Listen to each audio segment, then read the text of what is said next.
আজকের এই জয়ে কি বলবেন? এইটুকুই বলবো যে এই জয় আমার একার জয় নয়, এই জয় বাংলার মামাটি মানুষের জয়, এই জয় আমার তৃণমূল কংগ্রেসের পরিবারের জয়। এই এত বড় একটা যুদ্ধ আমার একার পক্ষে লড়াটা অসম্ভব ছিল। সবাই আমরা যারা যারা আছি, মমতা দি থেকে শুরু করে আমার ভাই অভিষেক থেকে শুরু করে যারা যারা এই যুদ্ধে আমার সঙ্গে সৈনিক হিসেবে লড়েছে, এই জয় আমাদের সকলে। আমাদের দৃঢ় বিশ্বাস ছিল মানুষের ওপর, এবং আমরা জানি যে বাংলার মানুষ দিদিকে প্রাণ থেকে ভালোবাসে, মন থেকে ভালোবাসে, বিশেষ করে বাংলার মায়েরা, বাংলার বোনেরা, দিদিরা। আর সেই ভালোবাসার কিছু কিছু ছিটেফোঁটা আমরাও পাই, আমাদের মতো যারা আছি আমরা তৃণমূল কংগ্রেসের পরিবারে।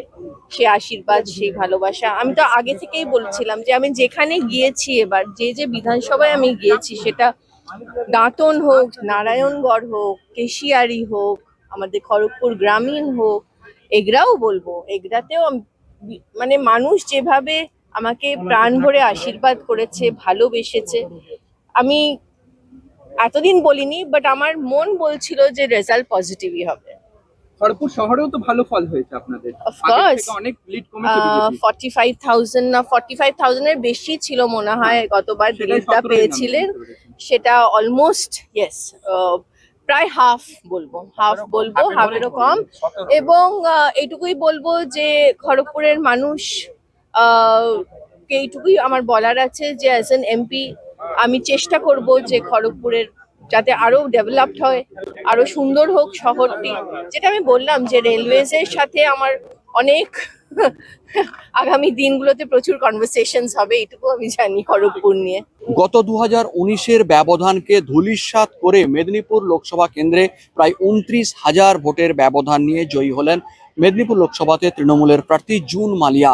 অর্থাৎ বিধানসভাতে তিনি জয়ী হয়েছিলেন, এবার জয়ের ব্যবধান তিনি বাড়িয়ে দিলীপ ঘোষের এক সময়ের খাসতালুক সেই মেদিনীপুর লোকসভা কেন্দ্রে জয়ী হলেন, পরাজিত করলেন তারই পুরনো বান্ধবী অগ্নিমিত্রা পালকে।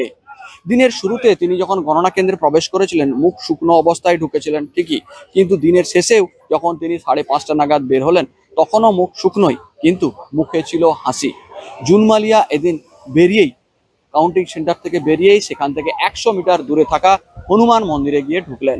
অর্থাৎ জয়ের পরেই জুন মালিয়া গিয়ে ঢুকলেন হনুমান মন্দিরে, পুজো দিলেন, তারপরে কর্মীদের সঙ্গে শুভেচ্ছা বিনিময় করে পুনরায় ঢুকলেন কাউন্টিং সেন্টারে।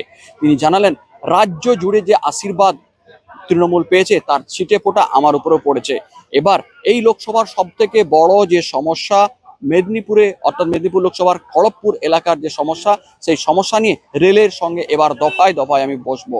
অর্থাৎ গত কয়েক দশক ধরে প্রধান যে সমস্যা ছিল খড়গপুর নিয়ে, সাধারণ অ্যাডমিনিস্ট্রেশন বনাম রেল অ্যাডমিনিস্ট্রেশন, সেই সমস্যা মেটানোর উদ্যোগে তিনি ঝাঁপাবেন বলে জানিয়ে দিলেন এদিন সংবাদ মাধ্যমের সামনে।